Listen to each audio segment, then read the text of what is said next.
Hello, Sharon. And on the phone, I have Esther. How are you, ladies? Doing well.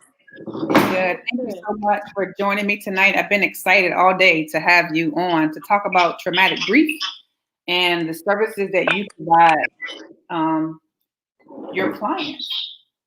So I know there are some issues with Facebook today, so hopefully we have some people that can join. If you're joining us, please let us know where you're joining us from. Say hello to our guests, give them a little bit of love. And if you're still having issues with Facebook, you can watch this on the playback. So for those of you who do not know me, I am Lena Lassiter. I have my master's degree in human services counseling with a concentration in crisis intervention, PTSD, and anxiety. I am an advanced grief recovery method specialist. I am a senior leader in corporate America and the founder and president of Forever Healed. Forever Healed is a nonprofit. And what we do is we aim to assist those with broken hearts to end their pain and reclaim their lives forever. This is done several different ways. So we do this through one-to-one grief recovery classes, and we also offer group grief recovery classes, licensed by the Grief Recovery Method Institute. We also go into corporate America and talk about the hidden cost of grief in the workplace, and we facilitate trauma in the church, and we do workshops with churches as well. So I'm excited and honored to have a few staff members from the City of Richmond Victims Witness Assistance Program with me tonight. We actually use our scholarship funds to offer our services to this population. So thank you so much, Sharon and Esther, for being here tonight. It's such a pleasure to have you join me. Thank you. Thank you for having us. Thank you so much. Yeah, so I really feel like family when it comes to having the two of you here. And I want to explain why this is so near and dear to my heart. Both of you already know my story, but my family suffered a loss in 2007 due to homicide. And if it wasn't for the DA's office in New York, I don't know how we would have gotten through. And what I mean by that is somebody just sitting down with me, explaining to me the what's going to happen in court, helping with my victim witness statement, going to court, with us when we needed to, explaining to us the charges and why it was, a misdemeanor, just truly helping us, holding our hands through that process. Not only that, every time that the perpetrator for my brother's murder went up for parole, we were notified so that we can come and we can speak. And, so just to have advocates on our behalf to kind of hold our hand and to walk us through that process, it's critical. Mm-hmm. So what you do is critical. So I just want you ladies to know that I appreciate you from the bottom of my heart, and this is why I'm so excited to have you here tonight. So I want to do some quick introductions of our members tonight. So Sharon Saunders, she is the director of Richmond City Victim Witness Service. She has been an advocate for crime victims for 17 years. She was promoted to the director position in 2016. That's amazing, Sharon. 17 years. Yeah. Wow. I can't believe it. Wow. And then we have with us on the phone Esther Masho. So she is a victim witness program specialist. And Esther, you have been doing this for 20 years. Yes. Wow. And you specialize dealing with individuals who have been raped. So that's, again, very traumatic. Hi, Tammy. Hello. Thank you for joining us.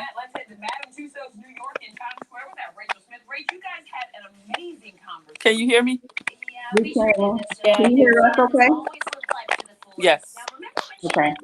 We're hearing some background noise, Tammy. I'm not sure if that's your TV or.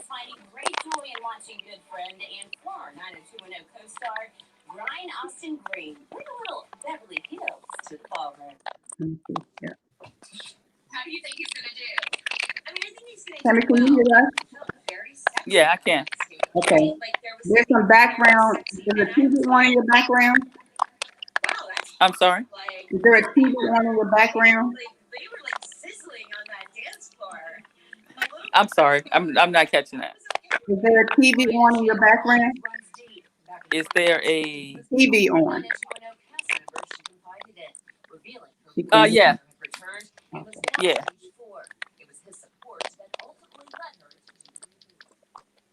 Yep. Can you? There you go. Yeah, can you hear us better? Good. Yeah. Yeah. All right. So thank you, Tammy, for popping in. I was just thanking you, ladies, for joining me tonight. Just grateful for what you do for your clients. It's not an easy job, you know, and when you say yes to this, you have to have a heart, you know, for helping those who have gone through traumatic events. So thank you so much for joining us tonight.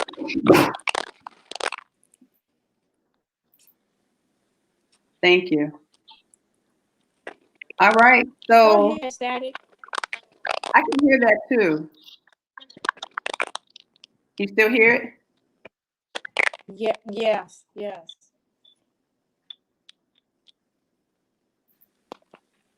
I thought it was Tammy's mic at first, but is that better? Yeah, it seems quiet. Seems better now, right? Okay. Yeah. All right. And Tammy Jones, you are the Deputy Director and Supervisor of the Circuit Court in Richmond City for the Victim Witness Program. And you have been Yes. here for 25 years. Yes. Amazing. Amazing. All right. I still hear that feedback, guys. Bear with us. I don't know what that is.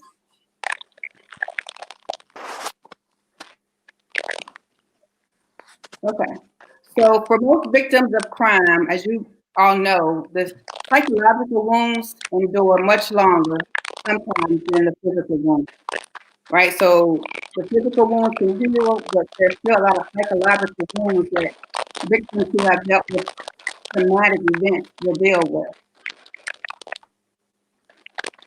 I'm just going to mute everybody. All right, there we go.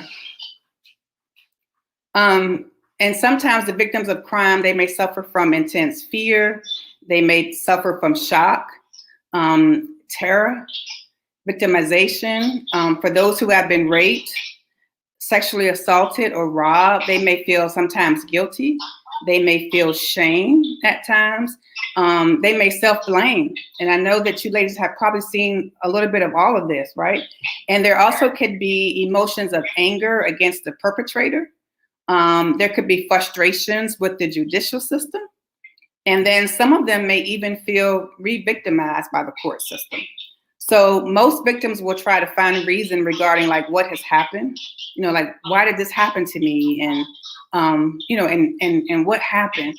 So in 1982, the President's Task Force on Victims of Crime challenged the mental health community to lead the way in developing and providing treatment programs for victims and their families. So this is where the victims program, you know, started. We were also charged with developing and training mental health practitioners, helping them understanding skills and the sensitivity to treat crime victims. So although most advocates and other professionals within the criminal justice systems are not mental health practitioners, the services and support that they provide to victims are vital. Vital. So again, thank you for what all of you do. What you do is critical, meaningful work, challenging work, I'm sure. So again, thank you for being here. So my first question that I have for you, and any one of you can answer this question, is what is the Victim Witness Assistance Program?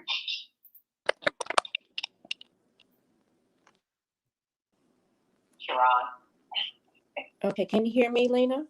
I can hear you. Can you hear me? I can hear you. The Victim Witness Services Program is a program that assists the victims of crime. There are 113 programs throughout the state of Virginia. Most large jurisdictions have their own program. So we have one in Richmond, we have one in Chesterfield, Henrico, Hanover, and other counties throughout the state of Virginia. Those programs are court system based. They are funded by Department of Criminal Justice grant. which is renewed every 2 to 3 years. And the money is funded by the federal funds and some state funds. Again, most of us are victims of crime that happen in those designated jurisdictions. Richmond, Esther, and Tammy not working citizens in the city of Richmond only.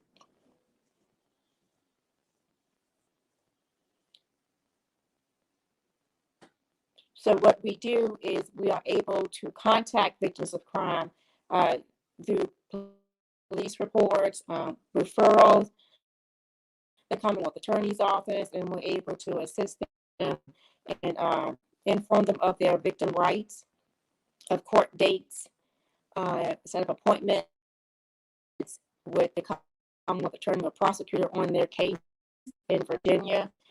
The prosecutor is called the Commonwealth Attorney. On shows like Law and Order, your district attorney is the same thing. But in Virginia, they're called Commonwealth Attorney. They are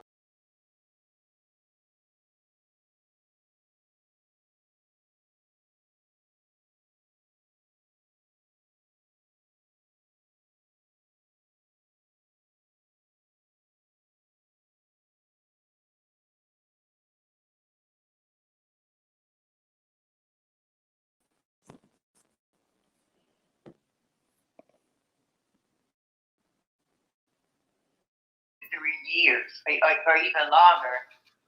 It's just like having another arm. It's part of your life. And we assist you through so many different methods to try to help you get through and recover back to some type of normalcy. It's very, very, very hard. Yeah, absolutely. Oh, Sharon is back. Can you hear us, Sharon?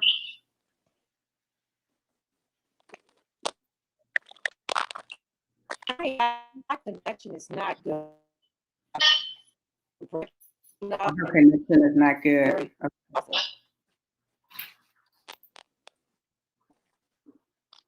Y'all Can you hear me?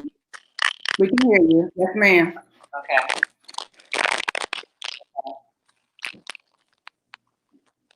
I think very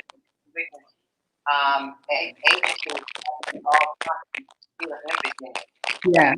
People that need assistance. Okay. Yeah. And I think that both of you have hit on this a little bit, but what are some of the goals of the program? I think most of us have goals to help that person, first of all, get through whatever the grief or trauma is at that time.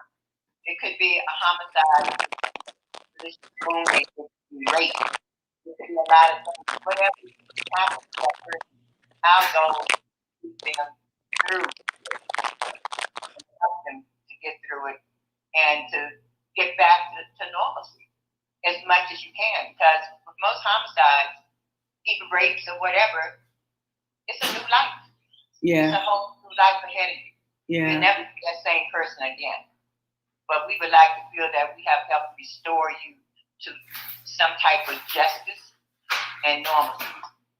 I like that you said that, Esther, because sometimes individuals will say they want to go back to, who they were before, like it happened.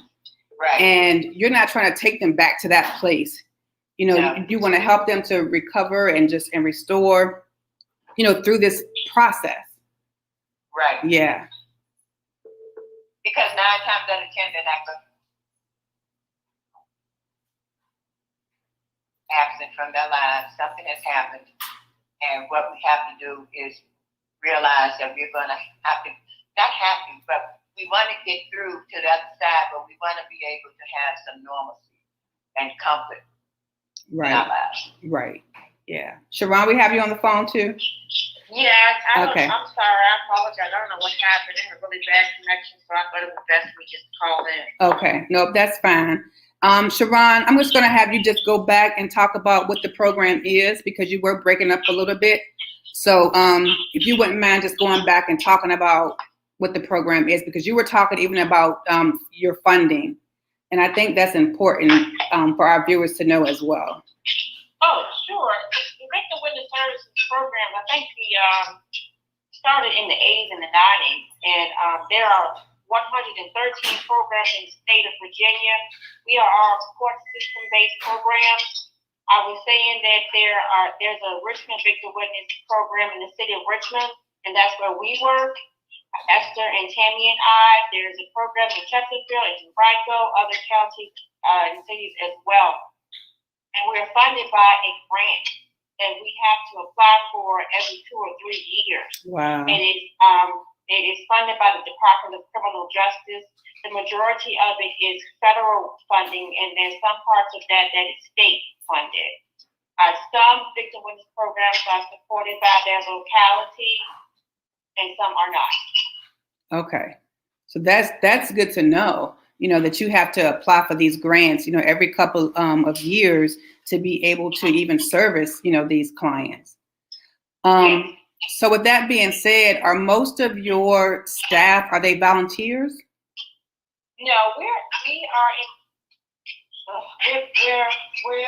staff of the Commonwealth Attorney's Office, and our boss is the elected Commonwealth Attorney for the city of Richmond, which is Colette McKeechin. So she's our boss for our locality. Okay. So we're employed court services employees. Okay. All right. Thank you for explaining that. We do have as a part of our grant, we are supposed to host interns and volunteers. So we keep college interns and some volunteers throughout the year. I see. Okay. All right. That's good to know. And you already answered, one question. We talked about how your staff helps your clients maneuver through the court system.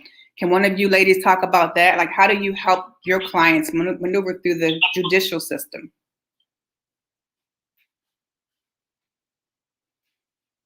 Tammy or Esther? Hey, I don't want to take all the show. But the process starts with basically the general district court. Usually, prior to anything happening, the person has to be charged, and it usually starts in general district. From general district, it is basically continued on to the grand jury. The grand jury, that's when it goes to circuit court, and that's basically where you have your jury trials and your bigger trials that last for days and whatever. Tammy is basically supervisor over the circuit court, which that can take, especially with the COVID, can take sometimes. If we've had trials coming up now that's going on for 2, 3, 4 years. Very, very, very hard on the family. We try to keep them informed of dates. We try to keep them in touch, maybe with fines, to let them know the person is still incarcerated. This person is still being held. This person has a bond. This person does not have a bond. This person will not get a bond. And then you have motions and so forth. And like I said, the process could last quite a long time. And dealing with the families in between all of this, it also takes a toll on everybody. Yeah. So we try to keep them informed of dates, try to keep them informed of, even with a homicide support group, as you well know. Right. Just keep them going and alert and let them know exactly what is going on with that case.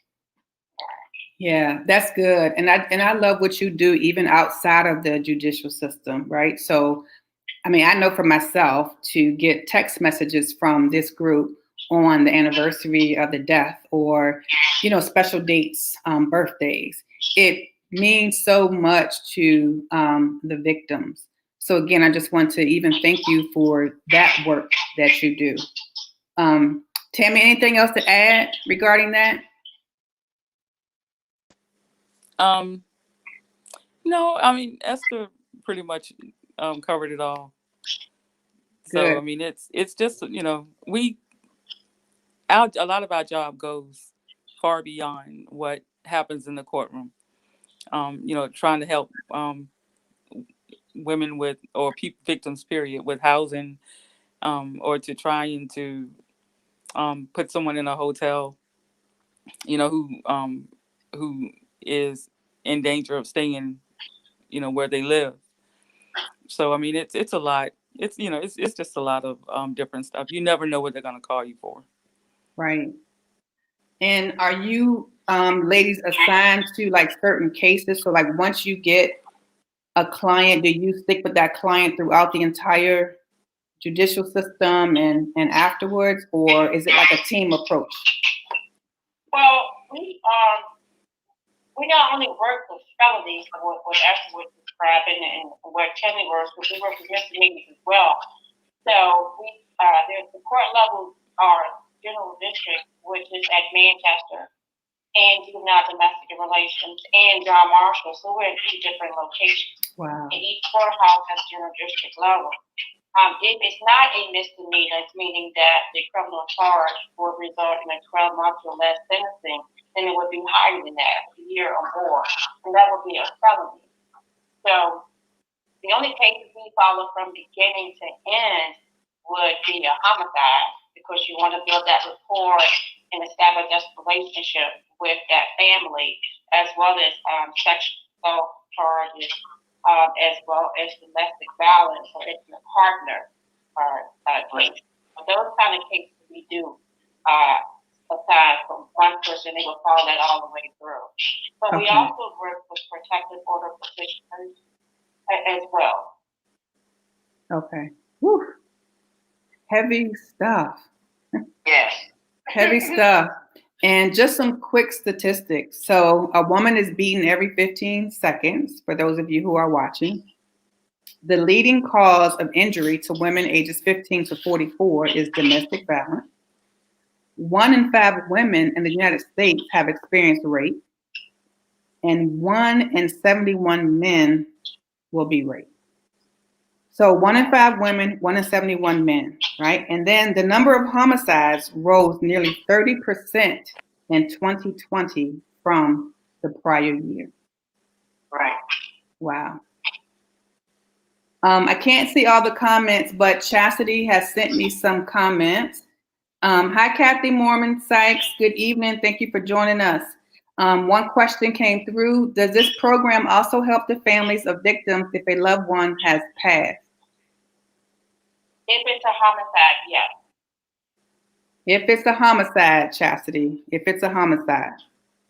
And then 6.5 homicides per 100,000 residents occur every year. Those numbers are astounding.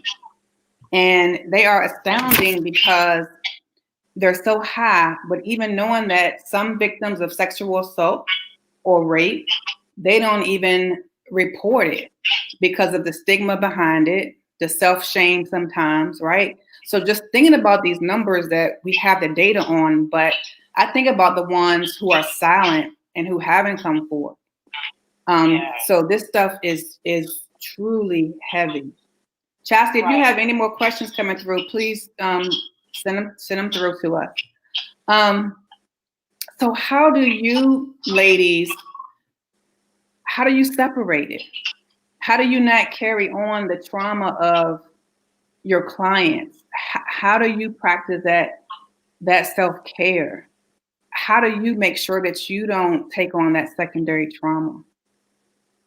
Well, we communicate a lot with each other. Like Tammy, me and Esther, we've been working for a long time. And we have another individual who's been in the office, Betty Cassell, the administrative director, assistant of her.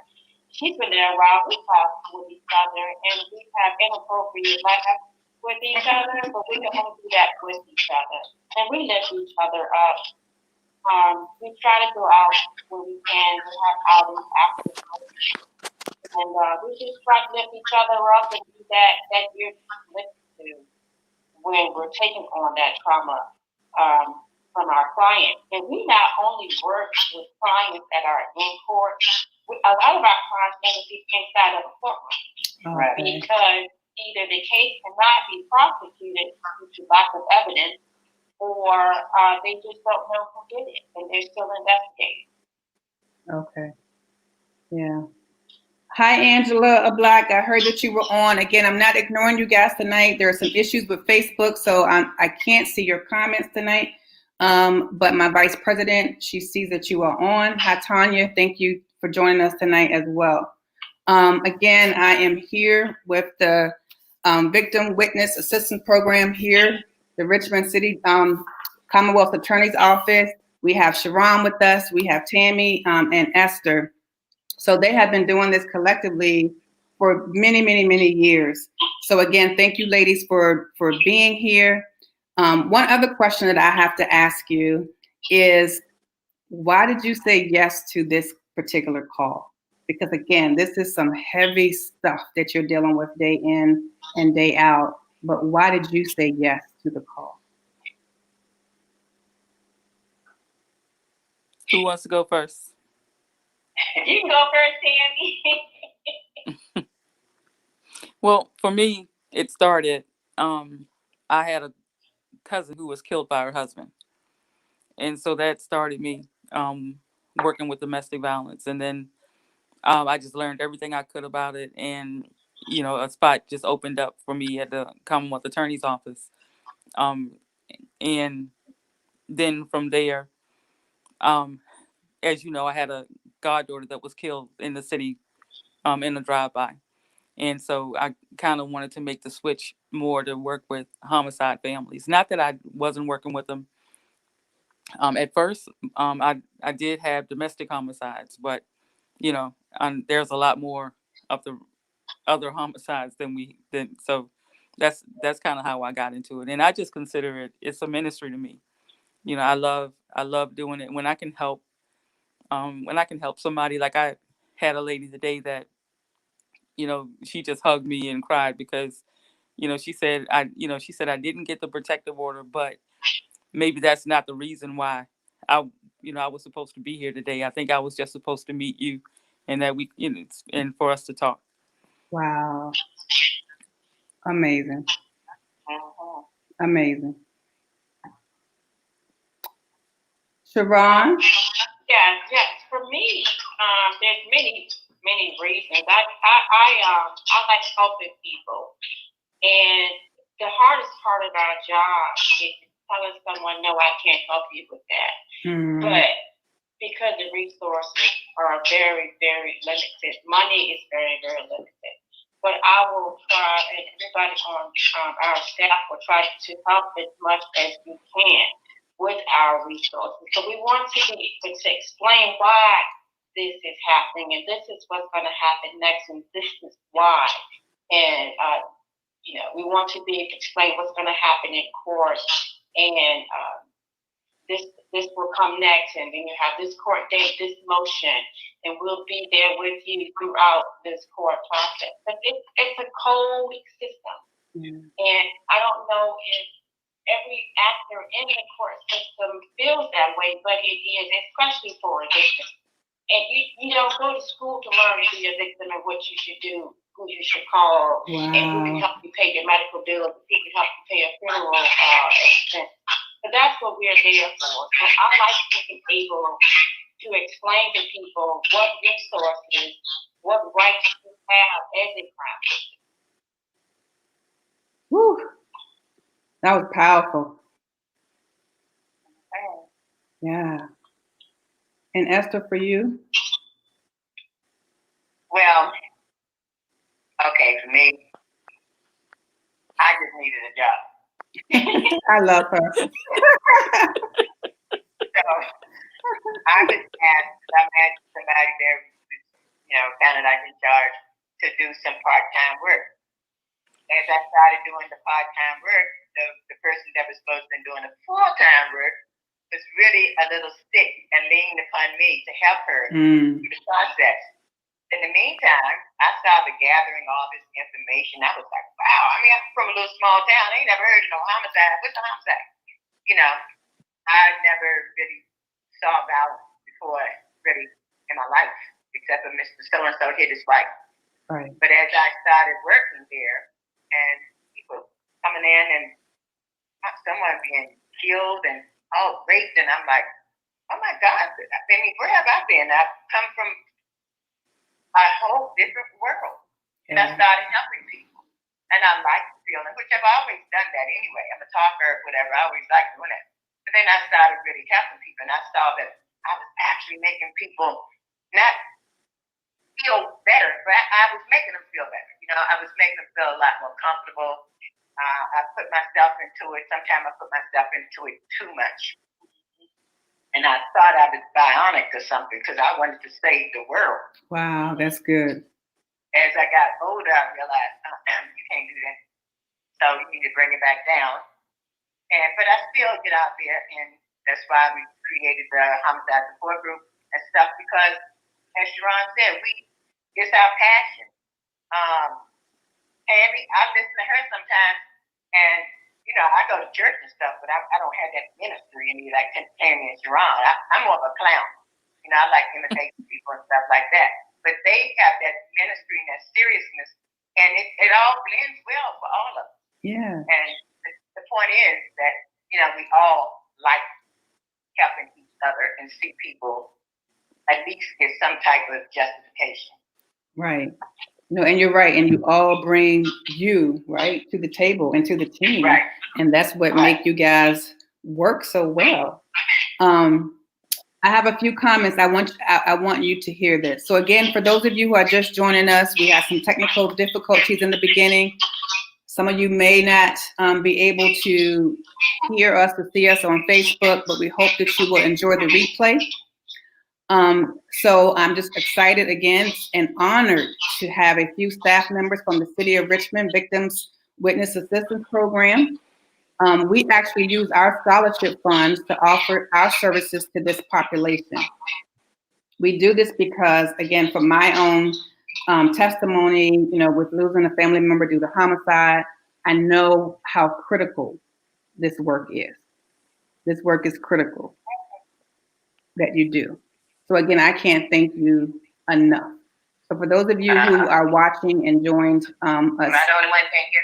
late, I can't hear you either, Esther. Can you hear me? this is the reason why I wanted to have this group on, because it's critical what they do and how they help clients. So again, you heard them say, not only through the judicial system, even misdemeanor cases, they help, you know, even after the court case.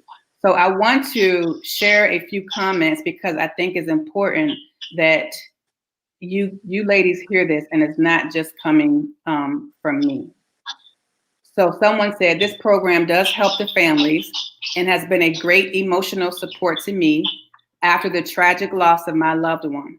I am coming up on a 5-year anniversary this month, and that's from Angela of Black.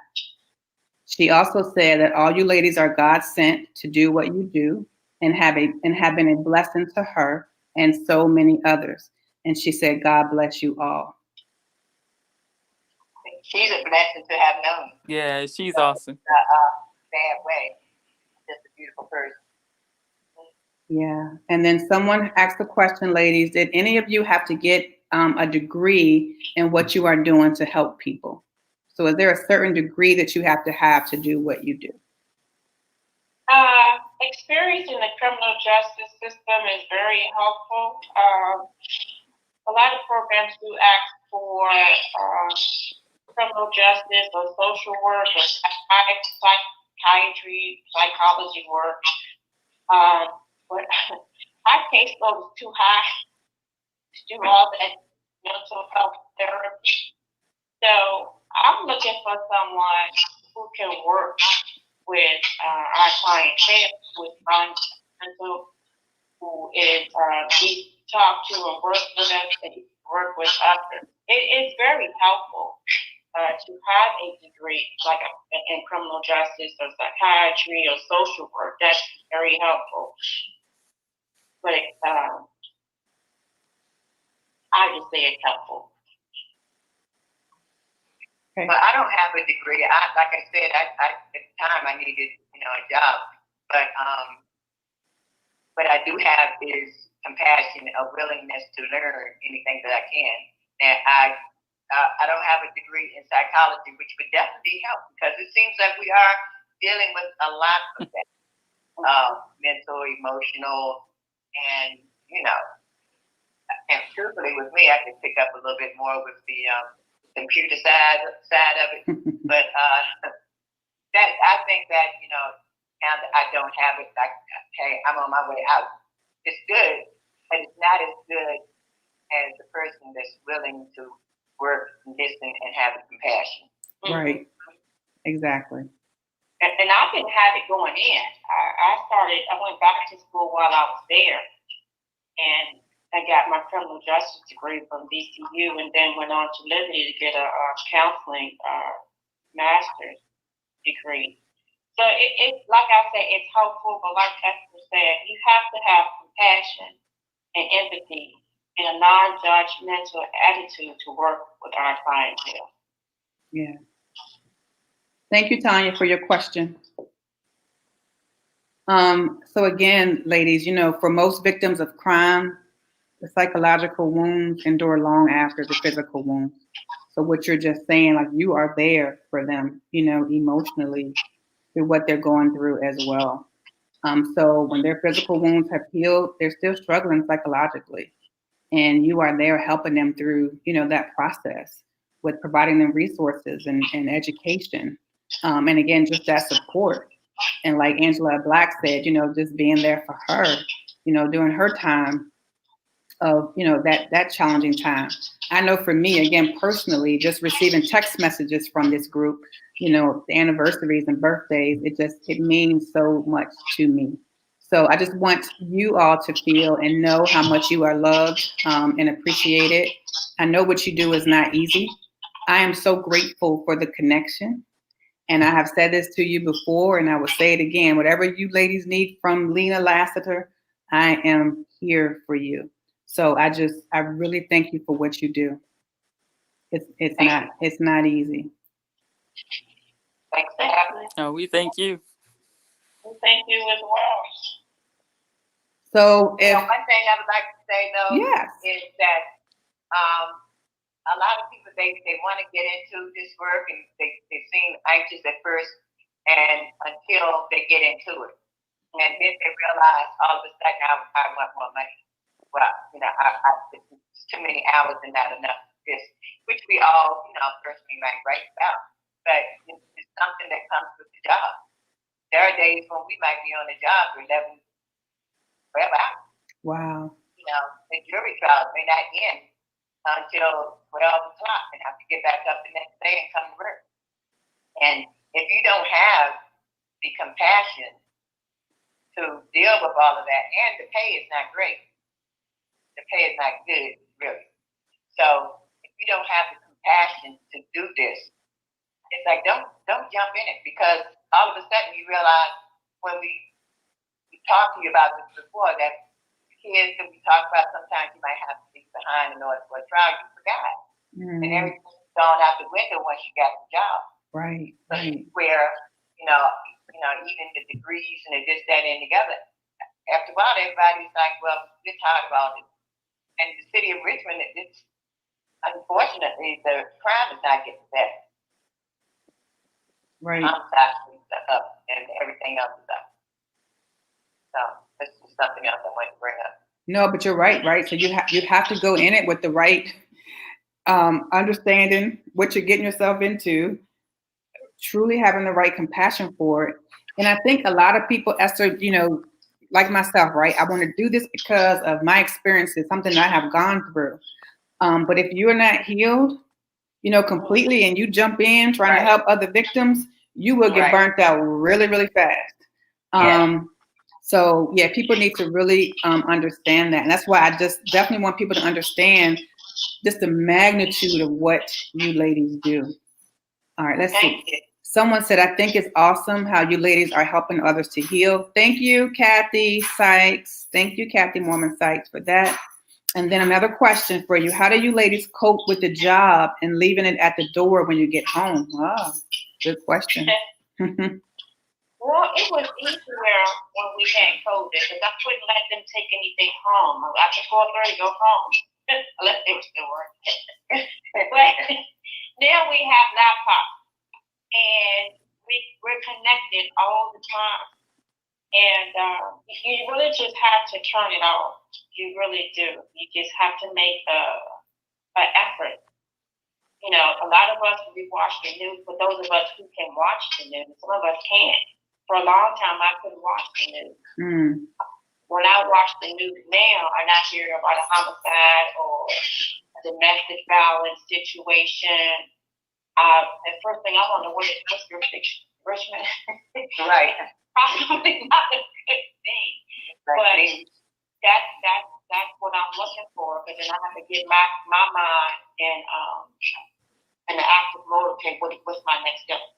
Yeah. How do I get in touch with that person? Who do I call? You know, that type of thing. So it's hard to turn it off because when we watch the news, it's right there in front of our face. Right. Yeah. Or somebody sending us something, you know, and a lot of times, you know, I'll shoot out a text to Esther and Sharon, hey, we got another homicide, you know, and you know, we'll do it like that. So like Sharon said, I don't think that we do leave it, you know, at work. I think that we do bring it home. We just have to just kind of learn how, you know, because outside of, and I think this is what people don't sometimes forget, we have outside lives and outside things that are going on, and we have, you know, in the case of Esther and Sharon and myself, we have aging parents, you know, so you know, we're not only caretaking at work, we're caretaking at home. So you know, that makes a whole, you know, it's a huge, you know, it's a lot. It's a lot. Sometimes I often say, I wonder what we're going to be like when we finish doing this work, because Right. you know, it's a lot. You know, it's a lot. But you know, we could have, if we wanted to, we could have walked away from it a long time ago, and we didn't. Right. And I'm grateful that you didn't. I'm grateful that you didn't. It's meaningful work. It's impactful work. It's life-changing work. So, you know, I definitely want you to hear me say that. It is. You are definitely making a difference in the lives of those that you service.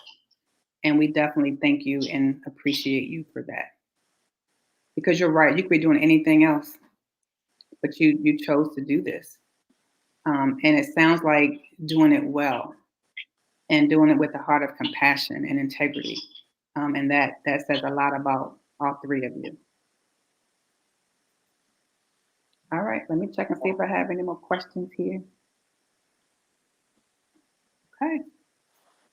Well, if you or anyone you know have gone through any type of traumatic loss, please share this video, like it, continue to comment on it. Again, thank you for just being patient with us tonight through all of our technical difficulties, through the Facebook challenges. But hey, we still have a job to do.